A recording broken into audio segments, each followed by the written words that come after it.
नरेंद्र मोदी नरेंद्र मोदी जो तीसरी बार भारत के पीएम बनते हैं। नरेंद्र दामोदर दास मोदी। उनकी सरकार अभी गिरने वाली है। नरेंद्र मोदी जी अपना चेहरा इस देश को नहीं दिखा पाएंगे। सिर्फ एक स्टेट के इलेक्शन से ये पॉसिबल है, और हमारे तो मुख्यमंत्री इतना बार पलटी मारे हैं। लेकिन ये कैसे होगा? अब और नहीं लूट सकता हूँ, इस्तीफा दे रहा हूँ। कैसे एग्जैक्टली मोदी गवर्नमेंट सिर्फ 2 महीने की बची है? आइए आज इस चीज को ब्रीफ में ब्रेक डाउन करते हैं। देखिए, कहानी की शुरुआत 19 अप्रैल 2024 को होती है, जब लोकसभा इलेक्शन की वोटिंग स्टार्ट होती है। ये वोटिंग 7 फेसेस में होनी थी और 1 जून तक सारी वोटिंग हो जानी थी। अभी तक 10 साल से मोदी गवर्नमेंट चल रही थी, तो इन्होंने एक बार फिर से हवा भरी थी कि इस बार ये 400 पार जाने वाले हैं। अब की बार देखिए, गवर्नमेंट का काम यही है कि वो अपनी पार्टी की हवा भरे कि वो जीतने वाले हैं, ताकि सारे लोग उनको वोट देने लग जाएं और उनकी पार्टी एक्चुअली में जीत जाए। पर दिक्कत वाली बात तब होती है जब ये बिकी हुई मीडिया 400 पार का एग्जिट पोल भी दिखाने लग जाती है। 401 पहुंच सकता है व्यूअर्स। ये सबसे बड़ी खबर इस वक्त की जो हमारे एग्जिट पोल से निकलकर। ये नॉर्मल नहीं था। एग्जिट पोल में 400 के पार सीट दिखाने का मतलब था कि एक्चुअली में सबको लगने लग गया था कि मोदी गवर्नमेंट 400 पार सीट इस बार ले जाने वाली है। बट फाइनली 4 जून का दिन आता है। 4 जून 2024 को इलेक्शन का रिजल्ट आता है। रिजल्ट में पता लगता है कि बीजेपी को 240 सीट मिली है और कांग्रेस को 99। अब ये काफी ज्यादा शॉकिंग था, क्योंकि ना बीजेपी ने अब सरकार बनाई थी, ना कांग्रेस ने सरकार बनाई थी। दोनों को पूर्ण बहुमत मिला ही नहीं था। अब इस पॉइंट पर कांग्रेस या बीजेपी में से कोई भी गवर्नमेंट बना सकता था। जिसके साथ छोटी छोटी पार्टीज मिल जाती, वही गवर्नमेंट बना ले जाता। और बाद में सबको पता लगता है कि बीजेपी के साथ नीतीश कुमार मिलने वाले हैं, मतलब ये 12 सीट अपनी बीजेपी में जोड़ने वाले हैं। अब जब नीतीश कुमार बीजेपी के साथ मिलते हैं, तो चंद्रबाबू नायडू भी 16 सीट के साथ बीजेपी से जुड़ जाते हैं और ऐसे ही छोटी छोटी पार्टी बीजेपी के साथ जुड़ जाती हैं। मिला जुलाकर बीजेपी के पास टोटल 293 सीट हो जाती है और finally third time Modi government एक बार फिर से रूल करने आती है। Narendra Modi has taken the oath of office and has been sworn in for a third term as India's Prime Minister. अब देखिए, बीजेपी तीसरी बार अपनी सरकार बना चुका था। मोदी जो है तीसरी बार पीएम ऑफ इंडिया बन चुके थे। बट सबके दिमाग में सवाल यही था कि नीतीश कुमार मोदी के साथ क्यों मिल गए, क्योंकि नीतीश कुमार तो राहुल गांधी के साथ अगर मिलते तो राहुल उनको पीएम बना सकते थे। तो एक्चुअली में बात क्या थी कि 2020 के अंदर जब बिहार में इलेक्शन हुए थे, तो नीतीश कुमार को सीट मिली थी 43। उसी सेम इलेक्शन में बीजेपी को 74 सीट मिली थी और वहां पे नीतीश कुमार ने बीजेपी की सहायता मांगी और दोनों ने मिलकर गवर्नमेंट बनाई। इसीलिए जब इलेक्शन 2024 के हो रहे थे, उस पर्टिकुलर टाइम में बिहार के चीफ मिनिस्टर कौन थे? नीतीश कुमार। तो नीतीश कुमार जब बिहार में सीएम बने हुए हैं बीजेपी के कारण, तो वो पीएम की कुर्सी में क्यों आना चाहेंगे? वो बीजेपी को क्यों छोड़ेंगे? तो मतलब बिहार के अंदर जो नीतीश कुमार सीएम थे, बीजेपी के अलायंस के कारण थे, इसलिए उन्होंने सेंट्रल में बीजेपी का साथ दे दिया। अब मोदी की गवर्नमेंट तो बन चुकी थी, बीजेपी रूल में तो आ चुका था, लेकिन दिक्कत वाली बात ये थी कि ये गवर्नमेंट बाकी 2 टर्म जैसी नहीं थी। इससे पहले 2 बार जब भी मोदी गवर्नमेंट आई थी, तो बीजेपी को पूरी सीट मिली थी, पूर्ण बहुमत मिला था। ये पहली बार हुआ था जब बीजेपी एक अलायंस बना के आया था, इनकी पूरी सीट नहीं थी, मतलब ये गवर्नमेंट बहुत ज्यादा रिस्क पर थी। और दिक्कत यहीं से स्टार्ट होती है, क्योंकि ये मिली जुली सरकार कभी भी गिर सकती थी और ये गिरने वाली है अगले 2 महीने के अंदर। देखिए बात क्या है, 2025 में नवंबर के महीने में बिहार के अंदर चुनाव होने हैं। अब ये चुनाव मोदी गवर्नमेंट के लिए इतने ज्यादा इंपॉर्टेंट हो गए हैं कि इतने इंपॉर्टेंट शायद सेंट्रल के भी चुनाव नहीं थे, क्योंकि यहाँ से पूरी सरकार हिल जाएगी। एक्चुअली में यदि आप बिहार के अंदर देखोगे तो विधानसभा में यहाँ 243 सीट्स हैं। अभी यहाँ एनडीए की गवर्नमेंट है, जो कि कॉम्बिनेशन है बीजेपी का, जेडीयू का, एचएएम का एंड वीआईपी जैसी 2 छोटी पार्टीज का। अब एनडीए कौन है? एनडीए की गवर्नमेंट है नीतीश कुमार की गवर्नमेंट। मतलब यहाँ पे नीतीश कुमार का जेडीयू है 43 सीट वाला, बीजेपी है 74 सीट वाला।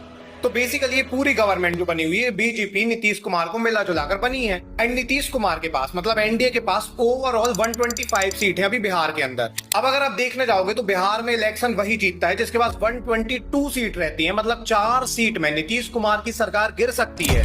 और यही 4 सीट इस बार इलेक्शन में उलटफेर करने वाली है और यहाँ से ही सेंट्रल की गवर्नमेंट भी हिल जाएगी। हाइड्रोजन बम के बाद नरेंद्र मोदी जी अपना चेहरा इस देश को नहीं दिखा पाएंगे।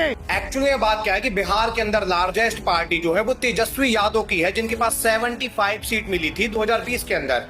इनको 2015 में भी 80 सीट मिली थी, मतलब ये लगातार सबसे ज्यादा सीट लेके जाते हैं, इनके आसपास भी कोई नहीं रहता। इनके साथ राहुल गांधी की कांग्रेस है जिनको 19 सीट मिलती है 2020 के अंदर और ये महागठबंधन बनाते हैं बिहार में और इनके पास टोटल मिला जुलाकर 110 सीट है। अब देखिए कमाल बात क्या है कि 2015 के अंदर बीजेपी को बिहार में सिर्फ 53 सीट मिली थी 2015 में ही कांग्रेस को बिहार में 27 सीट मिली थी, मतलब कि कांग्रेस काफी अच्छा कर रही थी बिहार के अंदर। पर 2019 में सेंट्रल इलेक्शन जब हुए तो यहाँ पे मोदी गवर्नमेंट को 303 सीट मिलती है सेंट्रल के अंदर। और ये इतनी ज्यादा सीट थी, इतना ज्यादा वो था कि राहुल गांधी उसके बाद डिसअपियर्ड हो जाते हैं, ये चले जाते हैं, ये कांग्रेस की लीडरशिप छोड़ देते हैं।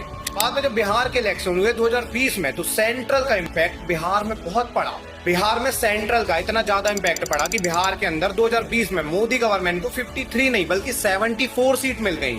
इसी सेम टाइम में कांग्रेस को 27 नहीं बल्कि 19 सीट मिलती है, मतलब मोदी गवर्नमेंट की 21 सीट बढ़ी और कांग्रेस की यहाँ पे 8 सीट कम हो गई। और कांग्रेस जो है 2019 में सेंट्रल में हो, बिहार के अंदर हो, मतलब ये नॉर्मल स्टेट से लेकर सेंट्रल तक हर जगह कोलैप्स कर चुके थे। बट यहीं पे पूरा पासा पलट जाता है क्योंकि कांग्रेस ने 2024 में अपना कमबैक किया, एक ऐसा कमबैक किया जहां पे इनको डबल सीट मिलती है 2019 के कंपैरिजन में। 2024 के सेंट्रल इलेक्शन में कांग्रेस को 99 सीट मिल जाती हैं। अब इन्होंने भारत जोड़ो यात्रा बस की थी और उसके बाद भी इनको 99 सीट मिल गई। और अभी जब बिहार का चुनाव आने वाला है तो इस बार तो वोट चोरी यात्रा ये कर रहे हैं। इस बार तो मुद्दा इतना बड़ा है कि एक्चुअली बिहार में गवर्नमेंट गिर सकती है।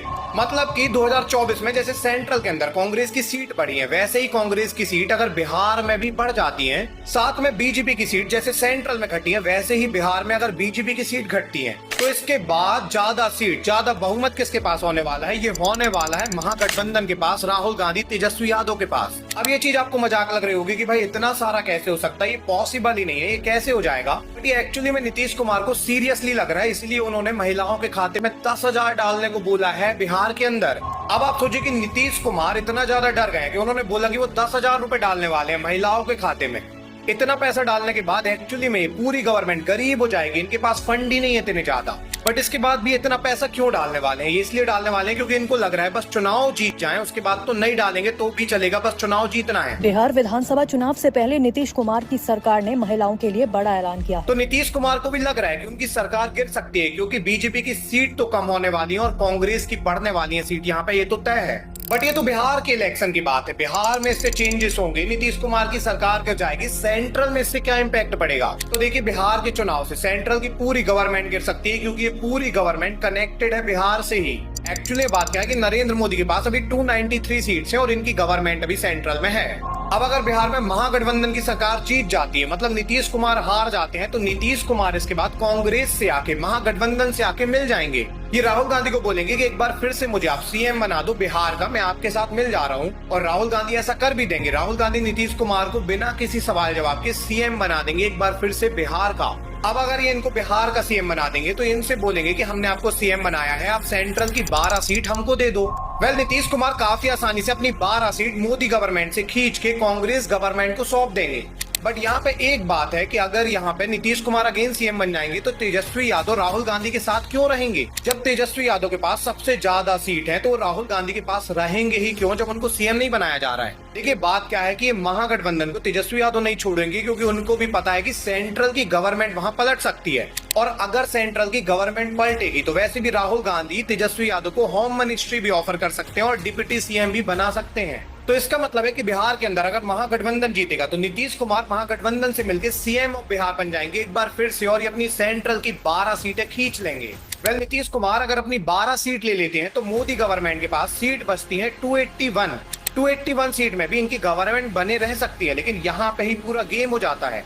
एक्चुअली में बात क्या है कि चंद्रबाबू नायडू के पास 16 सीट है और यहाँ पे अगर राहुल गांधी चंद्रबाबू नायडू को कहते हैं कि हम आपको पीएम ऑफ इंडिया बना देंगे तो चंद्रबाबू नायडू दौड़ के आएंगे, मोदी गवर्नमेंट को छोड़ देंगे और ये मिल जाएंगे राहुल गांधी के साथ। अगर ऐसा होता है तो मोदी गवर्नमेंट के पास 265 सीट बचेंगी और अब मोदी गवर्नमेंट गिर चुकी होगी सेंट्रल के अंदर। कमाल बात तो है कि मोदी गवर्नमेंट अगर सेंट्रल में गिर जाती है ना तो एकनाथ शिंदे भी उनका साथ छोड़ देंगे और कांग्रेस में आ जाएंगे। इसका रीजन काफी साफ है क्योंकि एकनाथ शिंदे को मोदी गवर्नमेंट ने सीएम नहीं बनाया है महाराष्ट्र का। एकनाथ शिंदे के पास 7 सीटें हैं, इसके बाद भी ये महाराष्ट्र में डेप्यूटी सीएम बने हुए हैं। अब अगर ये कांग्रेस में आएंगे तो कांग्रेस इनको महाराष्ट्र का सीएम पद दे देगा। तो बिहार के इलेक्शन अगर महागठबंधन जीतेगा तो बीजेपी के पास टोटल सेंट्रल में जो सीट है वो बचेंगे 258। और हमारे तो मुख्यमंत्री इतना बार पलटी मारे हैं कि इनका दिमागे चकरी आ गया। और यहाँ पे इंडिया अलायंस के पास ज्यादा सीट हो जाएंगी, उनकी गवर्नमेंट आ जाएगी, कांग्रेस आ जाएगी रूल में। हालांकि पीएम ऑफ इंडिया इसके बाद भी चंद्रबाबू नायडू बनाए जाएंगे, क्योंकि चंद्रबाबू नायडू को ये जब ऑफर करेंगे तभी तो वो छोड़ के यहाँ आएंगे। अब देखिए, हो सकता है कि आपको ये सब स्पेकुलेशन लग रहा है कि ये सब मैं क्या बोल रहा हूँ, ये थोड़ी हो सकता है, ये सब मैं ड्रीम कर रहा हूँ, बट एक्चुअली में ऐसा हो चुका है। इंडिया के इतिहास में 1977 के टाइम ऐसा ही कुछ हुआ था। देखिए, बात है 1975 की। 1975 के समय इमरजेंसी डिक्लेयर कर देती है इंदिरा गांधी।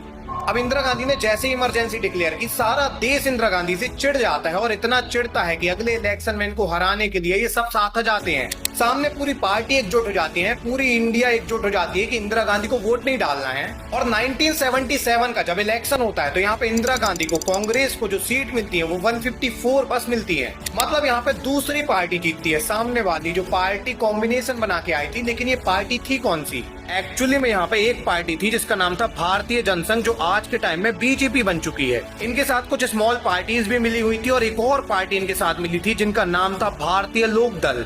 भारतीय लोक दल के पास 60 सीटें थी सेंट्रल के अंदर, बाकी बीजेपी के पास थी, और बाकी और छोटी छोटी स्मॉल पार्टीज के पास। मिला जुलाकर इन लोगों ने सरकार बनाई। इनके पास 295 सीट आ गई थी, और यहाँ पे इनका पीएम अब चुना जाना था।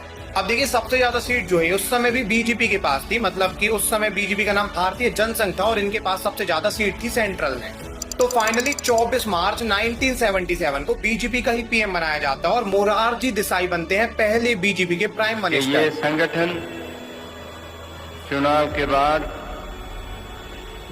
जल्दी हम बना देंगे। सब कुछ सही हो रहा था, अलायंस जीत चुकी थी, बीजेपी की सरकार बन गई थी, जिनके पास ज्यादा सीट थी उनका पीएम भी बन गया था। बट इस सरकार में कोलिजन स्टार्ट होता है जब 1979 में सामने वाली पार्टी, मतलब इनके साथ जो लोक दल पार्टी थी, भारतीय लोक दल पार्टी, इनके लीडर कहते हैं बीजेपी से कि हमें और पद चाहिए और मिनिस्ट्री चाहिए जो बीजेपी इनको नहीं देती है। और जब बीजेपी इनको मिनिस्ट्री वगैरह नहीं देती है तो 29 जुलाई 1979 को, मतलब 2 साल बाद, भारतीय लोक दल के जो लीडर थे जिनका नाम था चौधरी चरण सिंह, ये अपनी पार्टी को छोड़ते हैं, बीजेपी को छोड़ते हैं और कांग्रेस से मिल जाते हैं। अब ये कांग्रेस में तो आ गए थे, लेकिन कांग्रेस के पास 154 सीट थी, इनके पास 60 सीट थी। इसका मतलब साफ था कि कांग्रेस की गवर्नमेंट के पास 200 से ज्यादा सीट थी, लेकिन इनकी गवर्नमेंट अभी नहीं बन रही थी।